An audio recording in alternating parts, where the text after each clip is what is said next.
Good morning, Your Excellency, the Ambassador for the EU delegation in Sri Lanka, Minister of Justice, Honorable Harshana Nanayakkara, Excellencies, distinguished delegates, representatives of civil society, members of the diplomatic corps, ladies and gentlemen.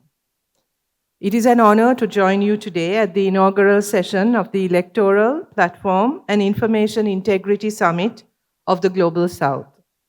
This summit brings together a diverse and committed group of individuals and institutions, policymakers, academics, civil society organizations, media professionals, and technology experts, all drawn from the Global South, to discuss one of the most pressing challenges of our time, the integrity of our democratic processes in the digital era. The rapid expansion of digital platforms has fundamentally changed how we communicate, how we access information, and how we participate in public life.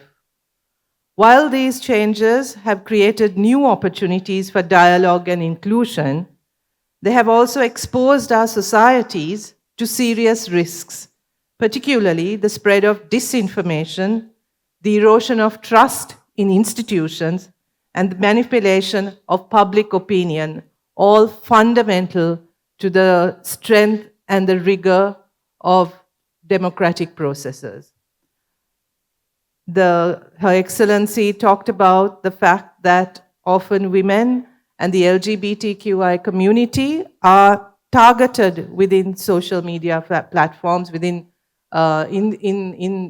many of these platforms. And this is something I think we need to acknowledge, because it also shows how it is society's most disempowered or excluded communities who tend to get targeted more on platforms such as these.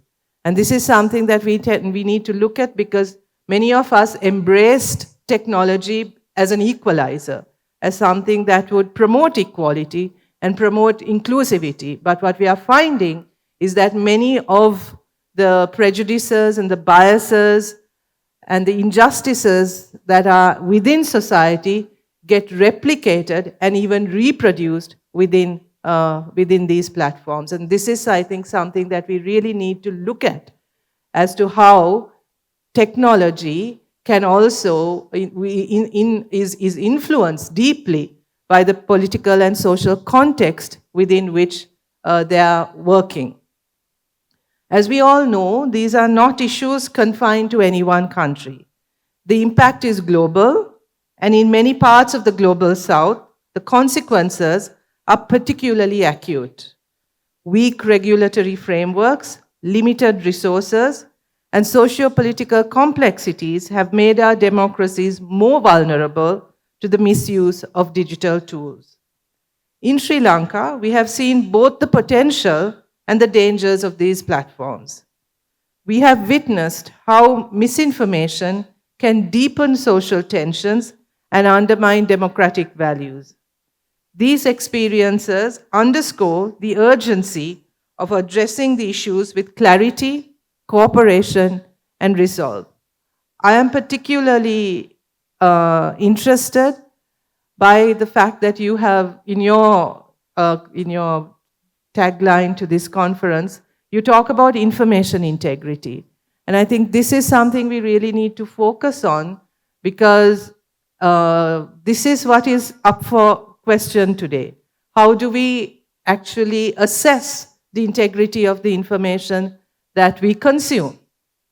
Right? I think this is one of the biggest challenges that we face. And how do we teach people that not all information can be treated equally, that not all information is accurate and true and should be taken at face value?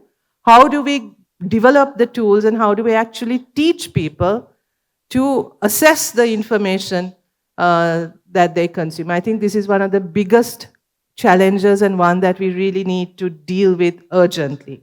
Because at the end of the day, it is information that will influence the decisions we make, the opinions we hold.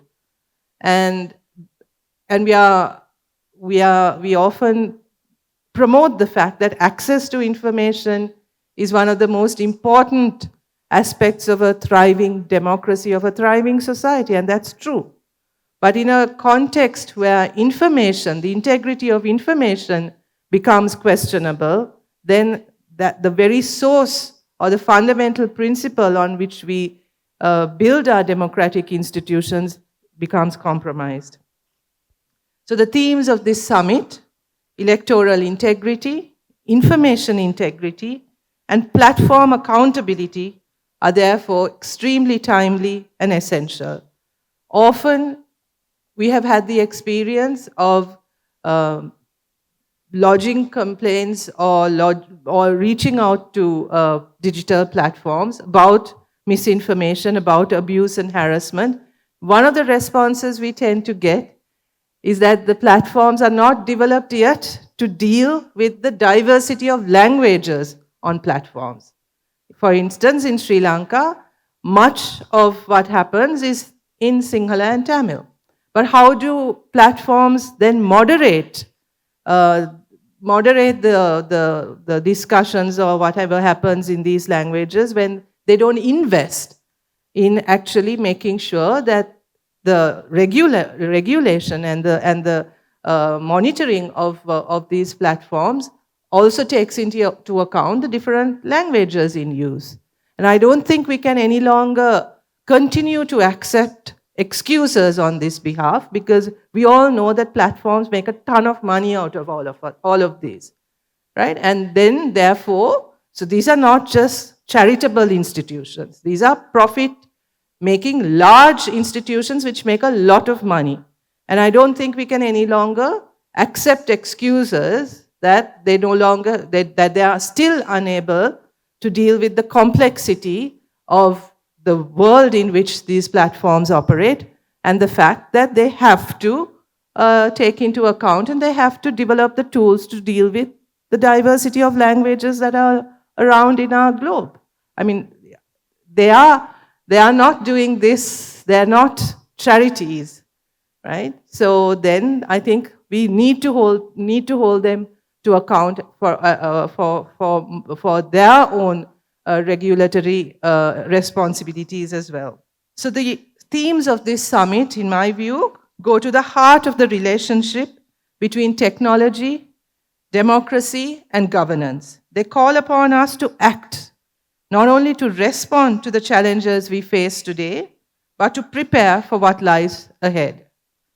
I commend Factum, in particular Oma and Mandana, who've been in regular touch with me about this and made sure that I allocated time for this event, and I'm really happy I did. But I thank you both and the organizers for convening this really important forum. It is encouraging to see leadership emerging from the global south on these issues, because we are at the receiving end of it. And ours, in many of our countries, we are developing democracies, we are fragile societies dealing with lots of challenges, and I think this is yet adds another level of complexity to the kinds of transformations we are seeking in many of our societies. What we now need is sustained collaboration to exchange knowledge, share effective practices, develop appropriate legal frameworks, and create systems of mutual support. Let this summit be more than a conversation. Let it start the beginning of a broader coalition of actors committed to upholding democratic values in the digital age. A coalition rooted in the principles of transparency, accountability, and inclusion. Sri Lanka is pleased to host this gathering and remains committed to working alongside regional and global partners to strengthen our democratic institutions and safeguard the integrity of public discourse. I wish you a successful and productive summit, and those of you who are visiting Sri Lanka, I hope you have a really pleasant stay, and I really hope that you get to, it's a beautiful hotel, while you enjoy all the amenities offered in this hotel, I really hope that you get some time to step outside and also experience our beautiful country. So welcome, and I wish you all a really wonderful 2 days. Thank you very much.